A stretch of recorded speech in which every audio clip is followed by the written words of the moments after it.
Hello, everyone, and welcome to Is This About Business? My name is Mike Lavadorty, and I am your host. Hi, and I'm Frankie Lavadorty. I'm your other host, and we're here today with Avi, and he's going to introduce himself and tell us all about his business and what he does. Hi, Avi. Thanks for joining us. Thanks for having me, guys. Thanks for Thanks for the introduction. My name is Avi Zor, and I am part owner of Toronto Auto Brokers, which is a premier luxury pre-owned car dealership in the Toronto, Canada area. Um, we have a dealership of about 220 vehicles that we keep in stock, all pre-owned, can be and all luxury, right? So it could be anything from a 1995 to a 2025 model. We carry all the brands, all the models, so we really have a lot of variation for our customers. And Canada is a lot smaller than the US.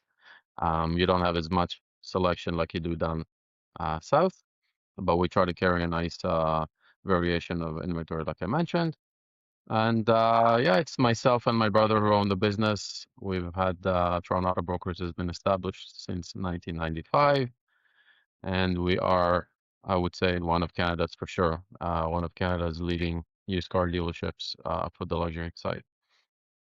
very cool. Is there a lot of competition in that same space in Canada? So there is a lot of competition, yes, especially in we call it the GTA area. It's like the Toronto area and surrounding area. There is a lot of competition. However, I would say that, we're one of the dealerships that carries this kind of level of inventory where it's 200 plus vehicles. There's a lot of smaller players in the field, but definitely a lot of competition. Yeah. Okay, interesting. And what does a typical day look like for you? So a typical day, I usually I like to work out to start my mornings. I do that about 3 times a week. So I will drop off my kids at school usually, and then go to the gym, and then show up around 10:45, Very nice. which is nice because you come in all refreshed and ready to work. And then, it's the typical office work, open up your emails, talk to the employees, make sure everybody's here. People often call in sick, especially nowadays. We've had a really terrible winter outside. It's better I don't show you the outside here. Yeah. Got mountains of snow and loads of people sick. So, you got to make sure Yeah. that the employees that are here carry the load. Speak to the sales guys, speak to the receptionist, the bookkeeper, really make sure that everything is in balance. And my day is fairly dynamic, right? There's different issues that everybody here really in the office comes to me for help or for advice or not sure what to do. So hmm really it's mostly managing people and of course, dealing with outside sources like the banks, marketing team, accountants, and so forth. And how Very did you get to be in this role, Avi? I know you and your brother own the business, but has it always been something in the family that you were into, or was this something new that you guys started on your own?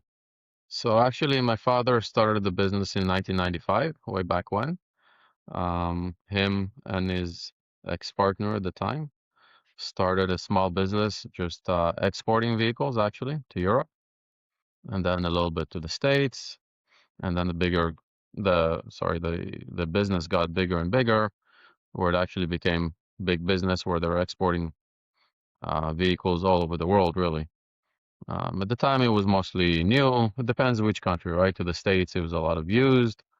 And really, that was the core of the business until 2009. Myself, I was younger, and as I got older, I went to university, so I would help out on the weekends, in the summers, stuff like that. But hmm that wasn't on the retail side. That was really more, like I said, on the export side, on the wholesale side. And then slowly, slowly, I got into the business when I graduated university. I joined the business full time. Then I took a year off, did my MBA, came back to the business, and in 2009, I don't know if you guys recall or you guys are pretty young, but there was a financial crisis all over the world. Mhm. hmm And the dealer that we would sell the cars to overseas basically lost their business overnight. Oh, Right. So myself, my brother, and my father were sitting, not sure what to do because business completely died. hmm So we came up, he said, you know what, we already have the warehouse, we have a showroom, why don't we start trying retail? So we started small. We had about 5, 6, 7 cars. We tried that out and slowly it grew. We added to our inventory. Uh, we took another unit, which is attached to us. So now, thank God, we're at a level of 220 vehicles, as I mentioned. But it's really the all-American immigrant story, or in my case, the all-Canadian immigrant story. Because, when we moved to Canada in 1991, my father had a banking business, but, it's hard when you come to a new country, right? Yeah. For you to go into the same field because there's language barriers, there's different regulations. Hmm. So my was actually driving a taxi for 4 years. Wow. Oh, wow. And then he started the business, like I said, with his partner at the time. And Hmm. then now here we are, right? 35 years later. It's amazing. And so in Nice. 2009, you guys kind of shifted or expanded from specifically auto brokerage to auto brokerage and a dealership? Yes. Indeed. So our main business is the dealership, the retail side. Okay. We do still, yeah, we still do a lot of wholesale and some exports, mainly to the US. But, we do have some clients overseas. And then the whole reason why somebody would buy, you may ask yourself, why would anybody want to buy a car from Canada? Is because of the dollar difference, right? The Canadian dollar is valued a lot less than the euro or the US dollar. So it makes sense to import the vehicle and then you're saving a few $1,000s as opposed to if you buy it in your country. Wow, that is really interesting. Interesting. Yeah, but our main business now is retail. That's, what we focus on the most. Okay, and has that been since Okay. 2009, or has it been kind of a slow shift of, we're kind of So it's been a little bit slower of a shift. I mean, we came up with the idea in 2009. I think we actually opened up in 2010. okay, But yeah, I mean, that was our focus. But we didn't have like we didn't come from a used car dealership background, right? okay, So yeah. we weren't in Mm. the industry at all. We are just doing paperwork, basically shipping a car, making a call, buying it on the phone, Mhm. then calling the freight forwarder, calling a transportation company, making sure it gets picked up and shipped. We didn't even see the Okay. vehicles in most cases, right? And now you're talking about the retail game, which was completely different, right? Right. And we had really like I said, no experience in it. So we really started from scratch, right? Yeah. We didn't know how to sell. We just said, here's the car, you like it. We didn't try to convince the customer too much, right? And Uh-huh. then the issue, do you provide financing? We said, no, we don't provide financing. You can go to the bank, you can get financing, you know what I mean? Right, yeah. Well, we left everything up to the customer, right? So, I mean, it's when you do that, the sales are going to be a lot slower. Mhm. But that's how you learn, right? So, Right, for sure. when slowly we made contacts of other dealers and other wholesalers and other people that we kind of knew, and they Mm. would give us advice on how to do things, and slowly you get the hang of it, and But our main focus was always to treat the customer the way you want to be treated, treat them like family, and that's really, I think, just a success to any business or any relationship, right? So ultimately, that's why we're succeeding to this day. That's so great. Yeah, being That's able to just amazing. jump in and kind of figure things out and ask questions, and I think that's, really important. So I love that. Yeah. Being able Yeah. to pivot your business so you're not just struggling with the times, you adapt and go with them. That's awesome. And now, what are you doing to acquire new business now besides, word of mouth and stuff? Are you using any kind of social media or marketing efforts right now to acquire new business? I think you got cut off there. Sorry, it got cut off. I couldn't hear the question. Oh, sorry. Yeah. I was just wondering how you go about acquiring new customers. Mm, Oh, I think you're back now, maybe. Hello? we can definitely he's like, we Can you definitely see him properly? no, I haven't been able to see him at all, though. Oh, you can see now. Yeah, I have just 3 blinking dots on my screen. Uh, Yeah. okay. Can you hear Oh, me now? Yeah, I can Hopefully I'm ask. back. I Yes. think so, Oh, yes. I'm cutting out. Hmm. I can ask the question. I think I know where you're going with Yeah, that. go for it. Going with it. Yeah. Okay. Um, yeah, so what are you guys doing to, attract new clients? Are you using, like, social media, or have you done anything digital?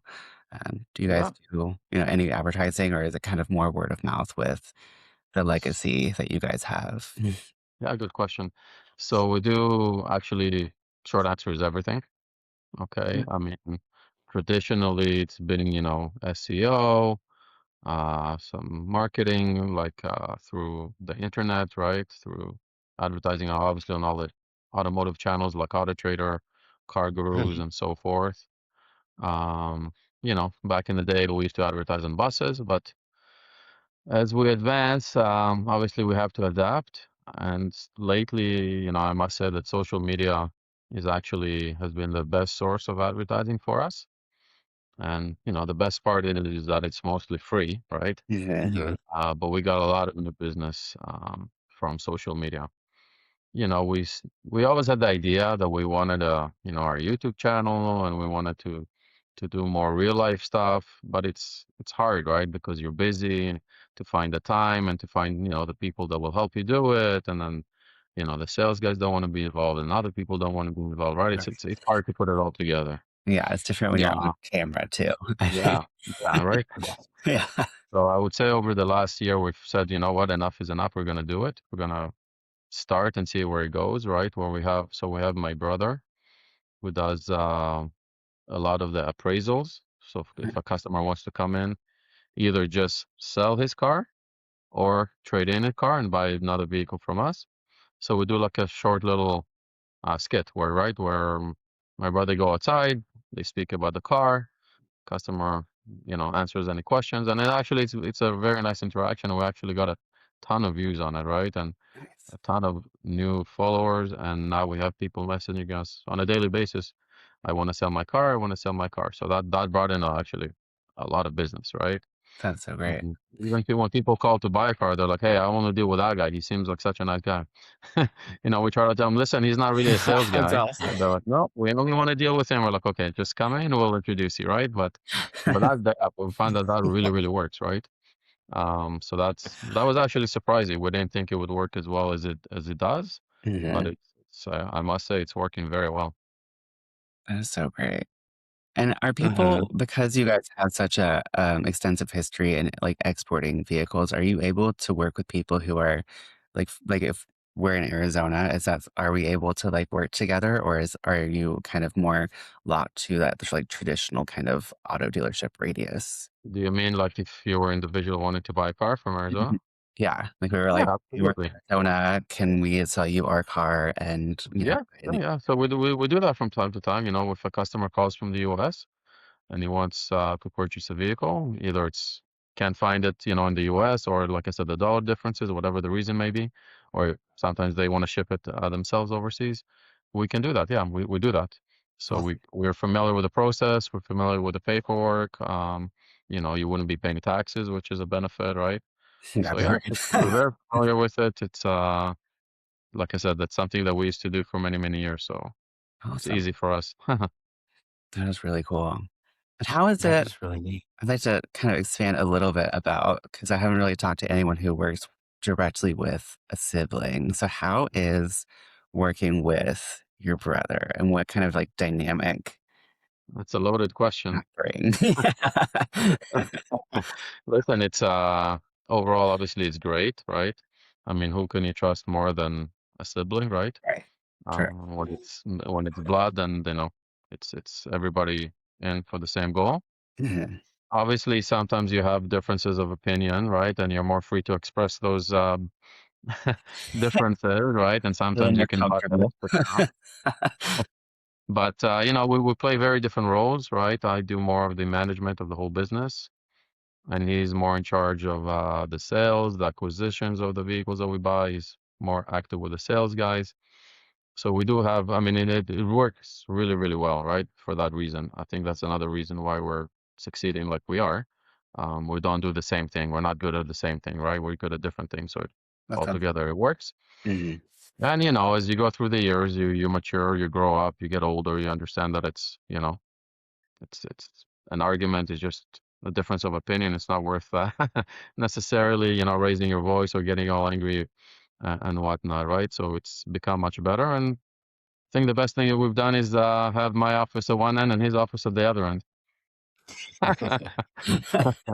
No, but we know to stay out of each other's, heads unless we need to. Obviously, we talk all the time, and we make decisions together. Nothing is separate. But at the end of the day, like I said, it's your brother, right? So it's your blood and somebody you grew up with and know your whole life. And then also my father comes in every day, just so you guys know. Oh, All nice. right, he's 75 years old. He's not that active in making decisions, but he comes in, talks to everyone. He's the godfather here, right? Um, so he's here as well. So it's really working with my father and my brother. And actually, if we're on the topic of family, my sister recently joined the business as well Oh, a wow. couple years ago. She comes 3 times a week and she handles most of our marketing, which is nice. That is so Oh, that's nice. very So it neat. really is a family dynamic. Yeah, it Yeah, has to be. I mean, it has to be a good way to kind of keep you guys connected, Yeah, because yeah, obviously, we're a close knit family, right? So it's nice. yeah, it's really nice. So what's working well for you guys right now, and what is something that you feel like there could be, like, room for improvement? So listen, word of mouth, I didn't touch on that before, but word of mouth is really big for us as well, even though we're talking about marketing, advertising, SEO, and so forth. But mhm, really, it's I I would say, about 40% of our sales month over month is from either repeat or referrals, That's great. which again is huge because it's free, right? Mhm. But what's working for us really well, I would say, is our social media platform.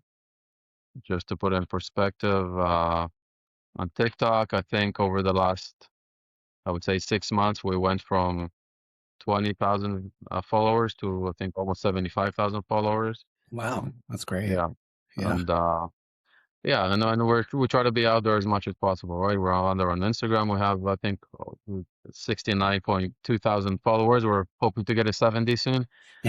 Um, and then the question that you asked, where is the room to improve on? I think that's our YouTube channel. Okay. We're really Okay. trying to grow that. That also, we went from about 2,500 followers to about 7,500 followers currently. But, we would like to see it somewhere around, 25,000 plus followers. So that is something that we're really looking to improve on. We're actually, looking to hire somebody, but at the moment it seems to be a little bit, in Canada at least, difficult to find somebody who specializes in YouTube. Yeah. Uh, but that's one area where we really want to grow. okay. Very cool.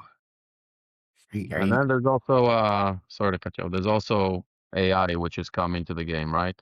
right. Getting really big in the automotive, everywhere, but also in the automotive sector. Mhm. So we've applied that. Think we've been with the AI company now for about probably a year. So if a customer sends an email or sends a text message, the first point of contact will be the AI. Mhm. And I mean, as I'm sure you guys know, it's very advanced these days. So you can't really tell Yeah. that you're speaking to an AI. We'll have customers that will come in and say, "Hey, we named our AI Toby because it's close to TNB, the company name." So they'll say, "Hey, I spoke to Toby at the appointment, right?" And they'll be like, "Well, Toby is not actually a real person, but here is the Mike." And we're like, "No, I spoke to Toby. I want Toby." So it really connect. But I found that that's actually helping to bring customers. It keeps them engaged, right? If it's, let's say, a customer sends a lead after hours, it's 8 o'clock, 9 o'clock, midnight, right? Mhm. They send a Mhm. message. The AI will answer them within 2 minutes, and then they'll have a discussion, right? They'll have a conversation, and it'll book appointments, or it'll answer their questions if they have questions, right? It's a lot of technical information, Mhm. which sometimes, because we carry such a wide brand of inventory, right? Different brands, different models all over the place. It's, our sales guys are not, they can only handle so much information, right? Right. So the AI can really answer questions that they cannot answer, right? That they may not, they may take them time to answer. Right. So there's a lot of benefits to it. And, some of the guys, especially the sales guys, were a little skeptical at first For sure. because they Mhm. felt like, oh, the AI is taking over my job. But it's Right. actually making their job a lot easier, to be honest. You know what I mean? It's answering a lot of questions and engaging the customer. And if it's booking appointments for you, they can close them when he's here, right? But when the customer is here, but the rest of the Yeah. stuff it's working very well. That is so great, and I think that there's not a lot of companies that we have talked to, and I think just kind of in general who haven't been leveraging AI in that way. So you want to talk a little bit about just like what implementation of that looked like, and like, was there a lot of effort or work on you guys then to kind of like train the AI and give it car specs, or like what Definitely. it looked like? It was definitely a learning process. Mhm. Our business, our dealership is a little bit unique because not all the cars we can store in one location because, like I said, we have 220 vehicles. So we do have a couple of storage units nearby, very close by. But sometimes, the vehicles are out for safety work, for body work, right? So they're not always here. So what was happening is that the AI was actually setting up appointments without the sales guys knowing because they didn't really know how to check and how to do everything. So customers would show up and the car actually wasn't here, which Uh, wasn't good. okay, yeah. We had a situation, there was some technical error where the AI couldn't find the vehicles in our inventory. So he was telling customers that the car is sold, even though it was listed for sale. Uh-huh. Answering specific questions, because the AI is trained to always be the last answer. So you can say thank you, you'll say you're welcome. And then you Uh-huh. can say, have a great day. Thank you, you too. It's such a beautiful day. And then sometimes conversation would start. He was almost like a psychologist. They would start talking about their life and this and that. And it was like, what is going on here? We got to focus on the sale on the vehicle, right? We're losing Right. track. It becomes like So, Chat GPT kind of so I just had to tell like them, hey, don't speak too much, focus on the sale, right? Focus on the right. vehicle. A lot of stuff like that, Interesting. where, the answers sometimes they didn't even sound real, right? Even though it sounded like a human is talking, but you're like, who speaks like this, right? What kind of a Right. salesperson Weird person. asking these kind of questions, right? So it was a lot of practice, a lot of fixing. Some, like I said, some technical errors, right? Which is, it's technology, right? It's bound to Right. happen. But you gotta stick with it, right? I believe that you gotta stick with it, and eventually it'll work. And once it works well, then you're on a roll, right? Um, I'm a believer in technology, and Mhm. I'm always looking for new ways to improve the business, Mhm. whether it's technology or, back in the day, it was reviews was huge, right? Mhm.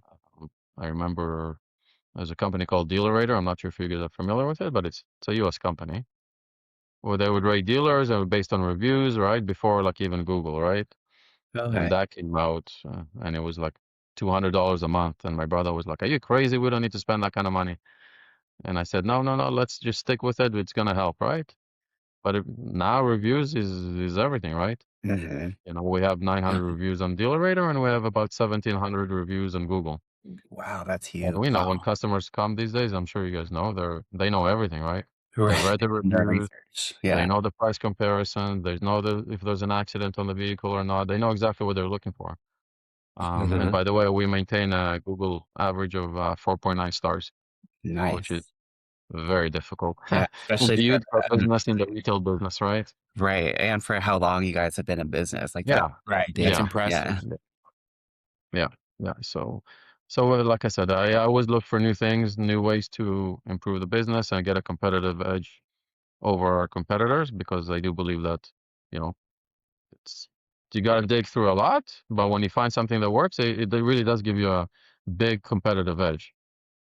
That's awesome, and just what kind of ramp up time was it from, like, you're implementing AI, you're starting to see these, like, issues and problems, and then all of a sudden, things are kind of more locked down in step, you're booking appointments, things are kind of flow like, what kind of Well, took I would say, yeah, I would say almost a year. oh, wow, Um, okay. Okay. Almost a year. Yeah, it's not just implementing the AI the way you want it. It's also the sales guy being trained and understanding how it works and how to maximize it. Because the AI, even let's say a customer sends an email, the AI will reply. If the customer does not reply, the AI will keep replying another 2 to 3 times to Mhm. follow up. But imagine the sales guy had to do that, right? Right. Right. Reply to the email, no response. You have to remember to do a follow up, no response. You have to remember another few days to do another follow up. And how many times do you follow up, right? Now that takes all that burden away from them, Mhm. right? Yeah, And then once the customer responds, then they take over, right? And then they're in charge. So really, it makes a lot of sense, right? And for sure. especially when it sounds like you're speaking to a human, not like you're speaking to a bot, then yeah, it takes a lot of the burden away from them and time spent on just, hey, I haven't heard back from you. Are you still interested, right? Mhm. Right. Yeah, just I think that Yeah, that you makes sense. It alleviate helps a lot without Yeah. follow-up. yeah, being able to alleviate a lot of that Yeah. Follow-up tedious is huge, right? work.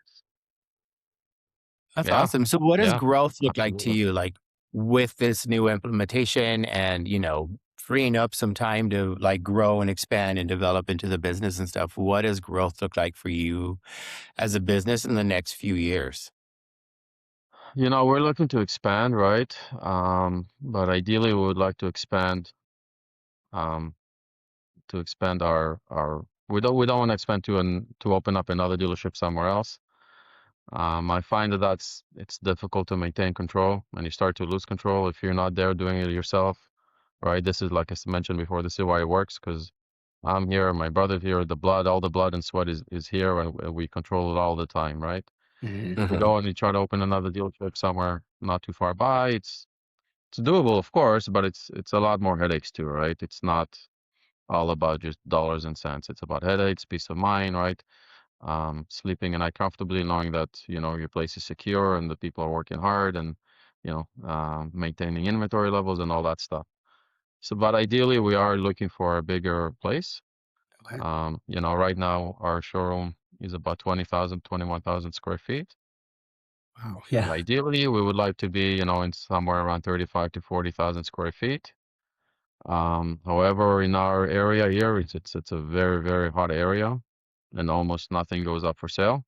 Nothing that would Mm. suit our needs. So we've been looking for quite some time, right? But it's just it's very difficult. So when the right time comes, we'll find something and hopefully we'll make a move.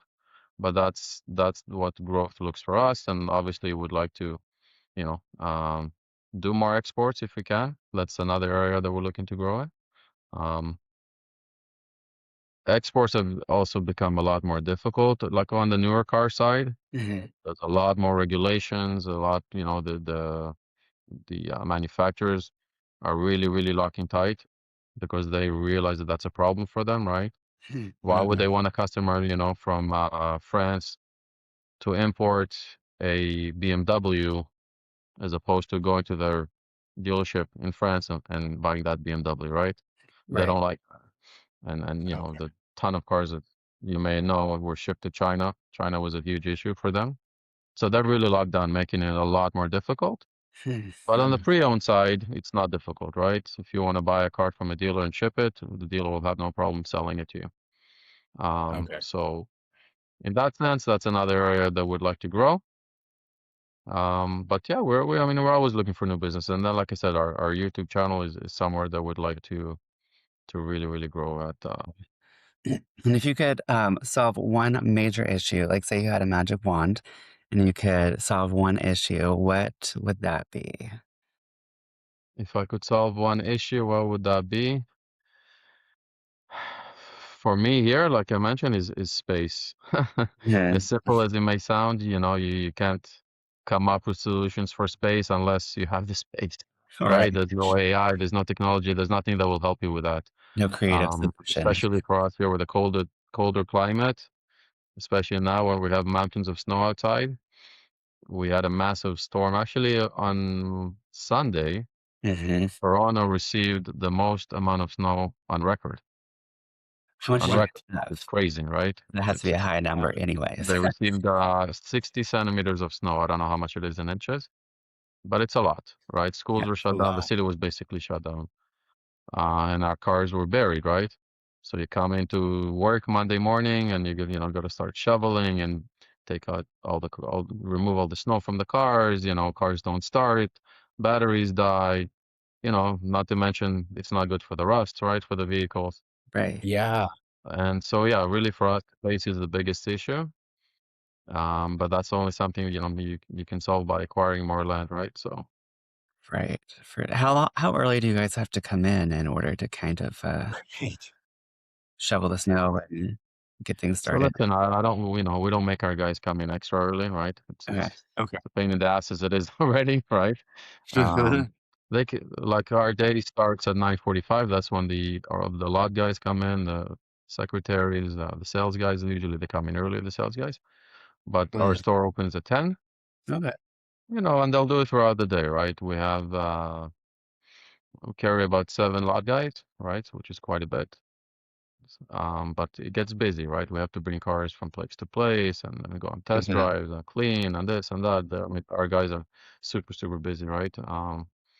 But yeah, the day starts at 10, which is not terrible. We close Yeah. at 7, Okay. which, yeah, it's long days, but you do what you gotta do, right? Sure. At the end of the day, we're here to make a living too, right? So the longer you work, the more you make. And if you're okay with it and it suits your lifestyle, then it works for everybody. Mhm. Love that. And does it take additional training or anything like that for the lot attendants since you are dealing with luxury brands and higher end vehicles? Yeah, so the people that have been for a while, they're service managers that will train them slowly, slowly, right?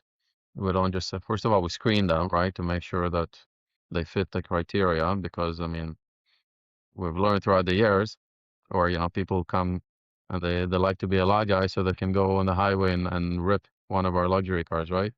Mm, Um, that's not what Scary. you want, right? Or I'd see him out the window going, "Phew." I'm like, what the heck is this guy doing? Right. Right? That's a huge no-no, right? So yeah, we have to screen them, make sure the personality matches, right? That their goals match our goals, that they understand it's long hours and it's work, work, work. It's not here to, stroll around, right? So we do that, and then our service managers or our lot guys that have been here for a longer time, they train them slowly, slowly, right? So first we tell them, listen, just stay in the showroom, take care of the showroom, make sure the cars are clean, the floors are clean, move cars around a little bit, not too much, because it's very easy to it's a very tight showroom, so it's very easy to bang a car to back up into a pole, Interesting. and they all said, "No, no, I'm a great driver." And then I said, "Okay." And then, 2 weeks later, oh, I hit something by accident, right? And these are not cheap cars, right? To replace the Right. bumper, to fix a bumper, I can talk anywhere from $500 $5,000. Right. So there is definitely, you're right, there is definitely training that has to be done. But we take it like slowly, right? Slowly, slowly, and then if you're good, then you can have more responsibility. You can start driving cars on the road, and okay. so forth. Very cool. Makes sense. Oh, You have to yeah. protect your assets. I think this has been awesome. Thank you. Yeah. Well, absolutely. Hey, you got some expensive assets over there. Yeah. Awesome. Well, let everyone know where they can find you online.